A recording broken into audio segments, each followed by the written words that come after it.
प्रिय छात्र छात्राओं, हमारा प्रत्य का प्रकरण चल रहा था। पिछले वीडियो में प्रत्य से संबंधित जानकारी आप लोगों को दी।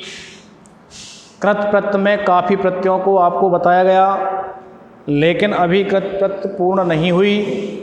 कृत प्रत्ययों के अंतर्गत अगली प्रत्य जो आ रही है वो है ल्युट प्रत्यय। इनके उदाहरण पाठों के अंदर देखने को मिलेंगे। फिर जैसे प्रश्नोत्तरों को आपके लिए हल करवाया जाएगा, सॉल्व करवाया जाएगा पाठ पढ़ाने के बाद में, तो कोई शब्द ऐसा आएगा उसमें कहेंगे साहब इसमें ल्युट प्रत्यय है। आप पूछोगे ल्युट प्रत्यय क्या है साहब, हमको पढ़ाई नहीं। तो इस कारण से इन सारी प्रत्ययों की जानकारी आपको दी जा रही है। तो ल्युट प्रत्यय के अंत में नम या णम शेष रहता है। नम या फिर णम। लुट प्रत्यय से युक्त जो शब्द होगा उस शब्द के अंत में या तो आपको नम मिलेगा या णम मिलेगा, और ये लुट प्रत्यय से बने शब्दों के रूप केवल नपुंसक लिंग में ही चलते हैं। तो इसको अपन लिखित रूप में व्यक्त करते हैं। ल्युट प्रत्यय से युक्त शब्द के अंत में नम या णम शेष रहता है।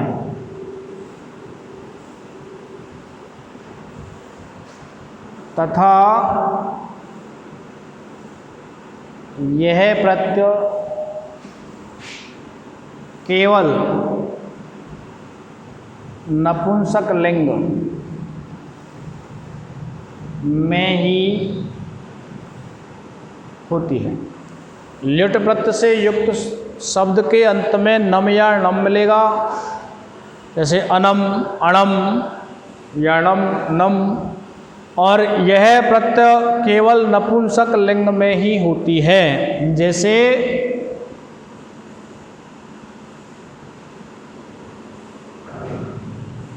धातु प्रत्यय और निर्मित शब्द। जैसे मान लीजिए आपकी है पठ और इसमें जोड़ दिया अपन ने ल्युट प्रत्यय, तो शब्द बनेगा पठनम। ज्ञा प्लस ल्युट ज्ञानम। क्री ल्युट कारणम।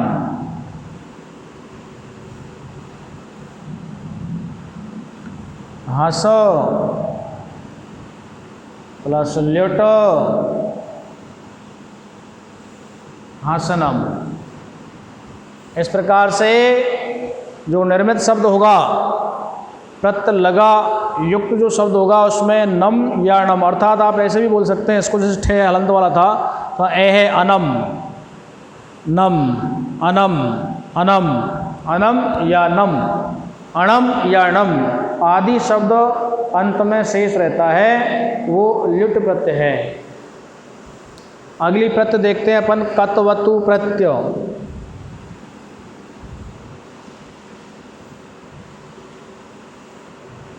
कतवतु प्रत्यय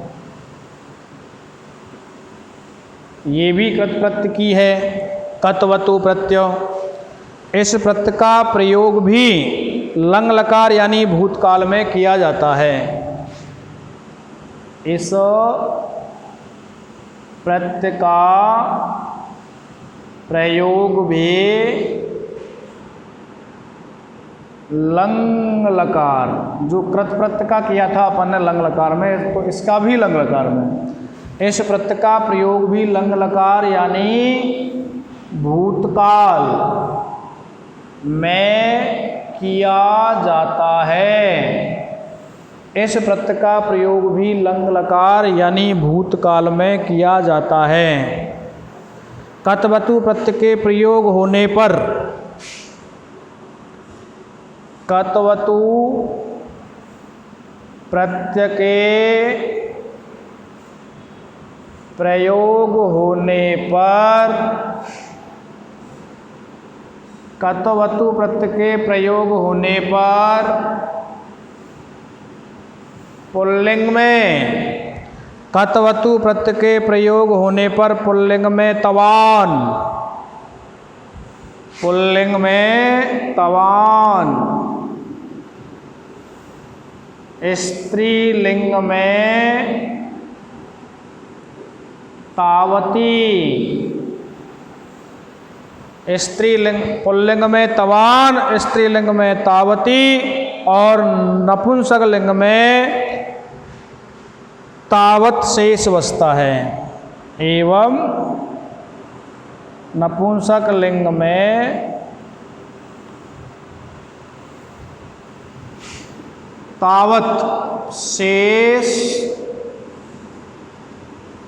बचता है। इस प्रत्यय का प्रयोग भी लंग लकार यानी भूतकाल के लिए प्रयुक्त किया जाता है। इस प्रत्यय का प्रयोग भी लंग लकार यानी भूतकाल के लिए प्रयुक्त किया जाता है या भूतकाल में किया जाता है। कतवतु प्रत्यय का प्रयोग होने पर, जब कतवतु प्रत्यय का अपन प्रयोग करते हैं तो उससे बने शब्दों के रूप तीनों लिंगों में चलते हैं। तो पुल्लिंग में तो तवान शेष रहेगा लास्ट में, स्त्रीलिंग में तावती और नपुंसक लिंग में तावत नहीं तवत, तवत शेष बचता है। नपुंसक लिंग में तवत शेष बचता है। तो कतवतु प्रत्यय का प्रयोग केवल लंग लकार अर्थात भूतकाल के लिए ही प्रयुक्त किया जाता है। तीनों लिंगों में रूप चलते हैं। पुल्लिंग में तवान शेष रहेगा, स्त्रीलिंग में तावती, नपुंसक लिंग में तवत। जैसे पहले लेते हैं अपन धातु, फिर लेते हैं प्रत्यय, फिर पुल्लिंग रूप, स्त्रीलिंग रूप, नपुंसक लिंग रूप। जैसे आपने ले लिया नंबर 1 पे ज्ञा धातु, प्रत्यय ले लई कतवतु, तवान, ज्ञातवान, ज्ञाथी तवान ही आ गया, और ज्ञातवती और ज्ञातवत। वाला वाली अर्थ में प्रयुक्त होती है। ज्ञातवात ज्ञान वाला, ज्ञान वाली। अगली है गत यानी गम, कतवतु, गतवान, गतवती, गतवत। फिर ले लेते हैं अपन क्री, और फिर ले लेते हैं अपन कथ। कतवतु, कतवतु,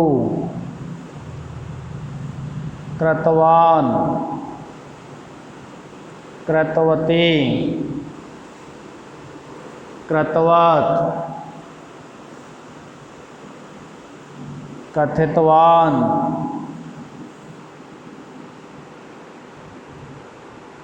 कथितवती, कथितवान। ऐसे ही मान लीजिए पठ, कतवतु, पठितवान, पठितवती और पठितवत। तो इस प्रकार से कतवतु प्रत्यय से बने शब्दों के रूप तीनों लिंगों में चलते हैं। पुल्लिंग में तवान, स्त्रीलिंग में तावती एवं नपुंसक लिंग में तवत शेष बचता है। अब अगली प्रत्यय लेते हैं अपन कितिन प्रत्यय।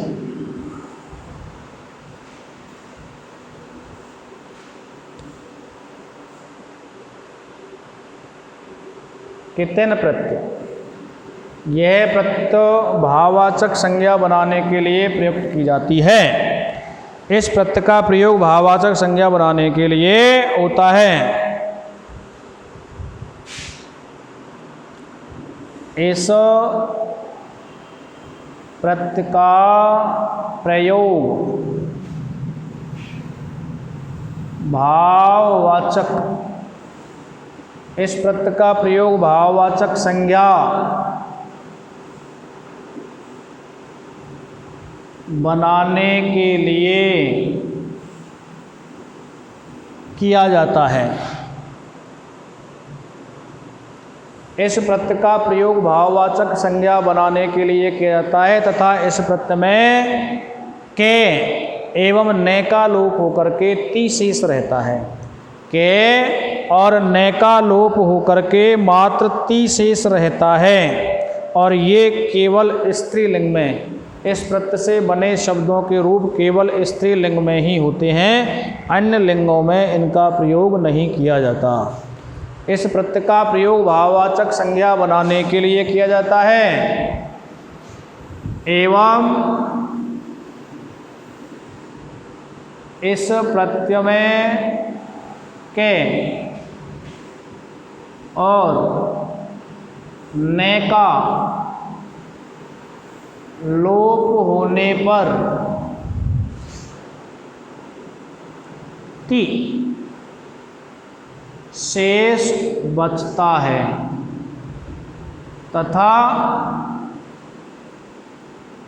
यह प्रत्यय केवल स्त्रीलिंग में ही होती है। के एवं न का लोप होकर के ती शेष रहता है और इस प्रत्यय से बने शब्दों के रूप केवल स्त्रीलिंग में ही चलेंगे, केवल स्त्रीलिंग में ही ये प्रयुक्त होती है और इस प्रत्यय का प्रयोग भाववाचक संज्ञा बनाने के लिए किया जाता है, अन्य जगह इसका प्रयोग नहीं किया जाता है। उदाहरण प्रस्तुत करेंगे, उदाहरण देखेंगे। जैसे कोई धातु है गम, क्री, श्रु, मन, स्त्रु जो भी है, गम, क्री, मन, स्तु आदि उदाहरण है। सबसे पहले ले लिया अपन ने धातु, फिर ले लाई प्रत्यय और फिर स्त्रीलिंग का निर्मित शब्द। कितने प्रत्यय जोड़ दें इसमें, तो इसमें क्या होता है के और न का तो लोप हो जाएगा ती, गम, गति ही, इस प्रकार क्रय प्लस कितन, कृति, मन प्लस कितन, मति और स्तु प्लस कितन, स्तुति। केवल ती शेष रहता है लास्ट में। श्रु प्लस कितन बराबर श्रुति। तो ये प्रत्यय इस प्रकार से होती है। इसमें भाववाचक संज्ञा बनाने के लिए इस प्रत्यय का प्रयोग किया जाता है एवं इस प्रत्यय में के और न का लोप होने पर मात्र ती शेष बचता है। यह प्रत्यय केवल स्त्रीलिंग में ही प्रयुक्त होती है। जैसे गम प्लस कितन बराबर गते, क्रय प्लस कितन बराबर कृते, मन प्लस कितन बराबर मते, स्तु प्लस कितन बराबर स्तुते और श्रु प्लस कितन बराबर श्रुति। इस प्रकार से यहाँ कितन प्रत्यय के साथ में कृत प्रत्ययों का समापन होता है। कृत प्रत्यय आपकी पूरी हो गई। हालांकि ये प्रत्यय जो हैं कृत प्रत्यय बहुत हैं, अभी 2-4 प्रत्यय और हैं, लेकिन आपके पाठ्यक्रम से संबंधित जो जानकारी यानी जिन शब्दों के उदाहरण आपके पाठों में मिलते थे वो इन्हीं प्रत्ययों से अधिकतर मिलते हैं। अन्य प्रत्ययों का कोई महत्व भी नहीं है, इस कारण से हमने उसको सीमित कर दिया है। क्योंकि साहित्य, कोई भी साहित्य हो, हिंदी साहित्य हो, संस्कृत साहित्य हो, अंग्रेजी साहित्य हो, साहित्य का जो कोश है, जो भंडार है वो विशाल होता है। तो इनको परिसीमन किया जाता है, सीमित किया जाता है सिलेबस को और अपने पाठ्यक्रम के अनुसार, अपनी क्लास के अनुसार। तो 6, 7, 8, 9 और 10 यहाँ तक के लेवल के लिए ये प्रत्यय पर्याप्त हैं, बल्कि और कम है, लेकिन आपको यहाँ पर ज़्यादा बता दी गई। अब इनमें से नंबर 2 पे जो आपकी प्रत्यय आती है, प्रत्ययों को आप प्रत्ययों के पूर्व भाग में जाइए। जब आपको प्रत्यय प्रारंभ की थी तो उस समय प्रत्यय 3 प्रकार की बतलाई थी, एक कृत प्रत्यय, तद्धित प्रत्यय एवं स्त्री प्रत्यय। तो और प्रत्यय की परिभाषा थी कि धातु, संज्ञा, सर्वनाम, विशेषण आदि शब्दों के अंत में जुड़ने वाले, आदि के अंत में जुड़ने वाले जो भी शब्द हैं उन्हें प्रत्यय कहते हैं। फिर प्रत्ययों को 3 भाग बताए, कृत, तद्धित और स्त्री। तो धातुओं के अंत में जुड़ने वाली जो प्रत्यय थी वो कृत प्रत्यय थी। तो अब तक जितनी अपन ने प्रत्यय पढ़ी हैं वो सब धातुओं के अंत में जुड़ी थी। ये सारी की सारी कृत प्रत्यय हैं। लेकिन अब आइए आपकी नंबर 2 पर तद्धित प्रत्यय, दूसरी तद्धित प्रत्यय। तो संज्ञा, सर्वनाम एवं विशेषण धातुओं के अंत में जुड़ गई, वो तो कृत हो गई, तो धातु तो इसमें से निकल गया। बची 3 चीज, संज्ञा, सर्वनाम एवं विशेषण। तो संज्ञा, सर्वनाम और विशेषण के अंत में जोड़े जाने वाली प्रत्ययों को तद्धित प्रत्यय कहा जाता है। संज्ञा, सर्वनाम और विशेषण परिभाषित कर लेते हैं। संज्ञा, सर्वनाम एवं विशेषण। संज्ञा, सर्वनाम एवं विशेषण के अंत में जुड़ने वाली, संज्ञा, सर्वनाम एवं विशेषण के अंत में जुड़ने वाली प्रत्ययों को तद्धित प्रत्यय कहते हैं।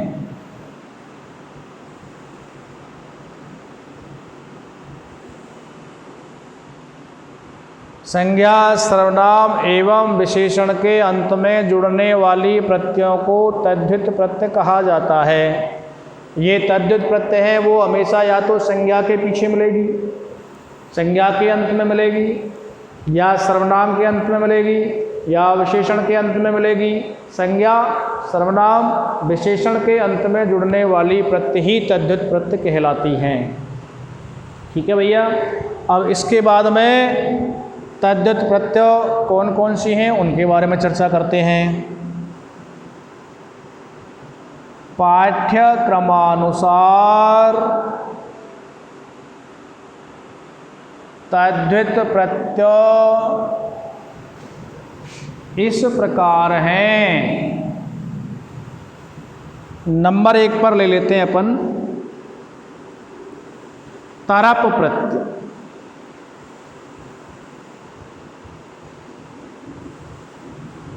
तरप प्रत्यय ये संज्ञा, सर्वनाम, विशेषण, विशेषण के अंत में जुड़ती है अधिकतर। तरप, नाम पर जाएं, तरप और पे में लगा हुआ है हलंत, पे इसमें आधा वर्ण है। इसके बाद आएगी तमप प्रत्यय, उसमें भी पे में आधा वर्ण आएगा। तो ये दोनों प्रत्यय सेम सी हैं, तरप एवं तमप, को थोड़ा सा अंतर है। तो इसके बारे में सुन ले पहले। तरप, इस प्रत्यय में पे का लोप होकर केवल पे हटेगा बस। इस प्रत्यय में पे का लोप होकर तर शेष रहता है। क्या शेष रहता है? तर। और यह प्रत्यय जब जोड़ी जाती है तो 2 व्यक्तियों में अथवा 2 वस्तुओं में जब तुलना की जाए, 2 व्यक्ति अथवा 2 वस्तुओं में जब तुलना की जाए, या तो एक को श्रेष्ठ बतलाया जाए या एक को निकृष्ट बतलाया जाए। तो 2 व्यक्तियों में से जब एक की तुलना होती है तो वहाँ पर तरप प्रत्यय का प्रयोग किया जाता है, तर शेष रहता है। तथा इस प्रत्यय से बने शब्दों के रूप तीनों लिंगों में चलते हैं। तरप प्रत्यय का जब प्रयोग किया जाता है, ये विशेष ध्यान रखने योग्य बात है बेटाओ, कि तरप प्रत्यय का जब प्रयोग किया जाता है तो इस प्रत्यय के से जो शब्द निर्मित होगा, जो शब्द बनेगा, उस शब्द के रूप तीनों लिंगों में चलेंगे। पुल्लिंग में राम की तरह, स्त्रीलिंग में रमा की तरह और नपुंसक लिंग में फल की तरह। अतः इस प्रत्यय को अपन अब लिखित रूप में उदाहरण सहित विस्तार से देखते हैं। तरप प्रत्यय,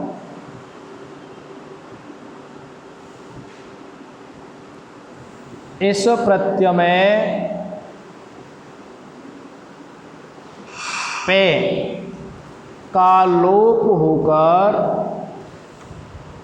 इस प्रत्यय में पे का लोप होकर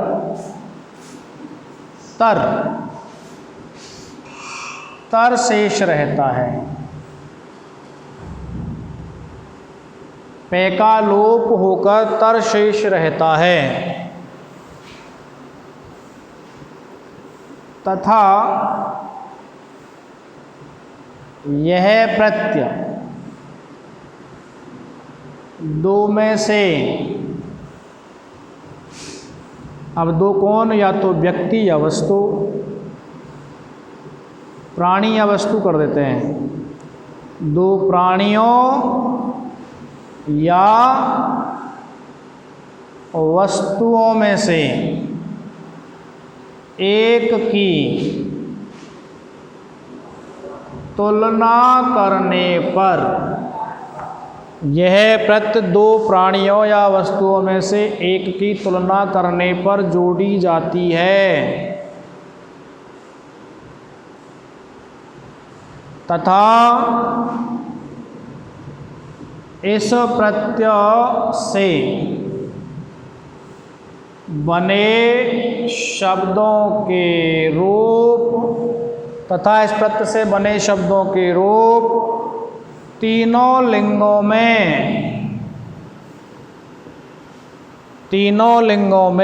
क्रमशः का मतलब पहले पुल्लिंग फिर स्त्रीलिंग फिर नपुंसकलिंग, क्रमशः राम, रमा और फल के समान चलते हैं। तीनों लिंगों में क्रमशः राम, रमा और फल के समान चलते हैं। कैसे चलते हैं, उदाहरण देखें। सबसे पहले लिखते हैं अपन शब्द, संज्ञा हो चाहे सर्वनाम हो चाहे विशेषण हो, इसके बाद लेते हैं प्रत्यय, फिर लेते हैं अपन पुल्लिंग शब्द, स्त्रीलिंग शब्द एवं नपुंसकलिंग शब्द। पहला शब्द ले लिया अपन ने सुंदर, विशेषण है ये, इसमें तरफ प्रत्यय जोड़ा, सुंदर में तरफ प्रत्यय जोड़ेंगे तो केवल पे का लोप होगा, तर शेष रहेगा, शब्द बनेगा सुंदर तर। लेकिन जब इसके पुल्लिंग में रूप चलाएंगे तो राम की तरह चलेंगे, राम है सुंदर तरे। स्त्रीलिंग में रमा की तरह सुंदर तरा, नपुंसक लिंग में फल की तरह सुंदर तरम। इसी प्रकार दूसरा कटु प्लस तरफ, कटुतर है, कटुतरा, कटुतरम। अगला लेते हैं अपन लघु प्लस तरफ, लघुतर है, लघुतरा, लघुतरम।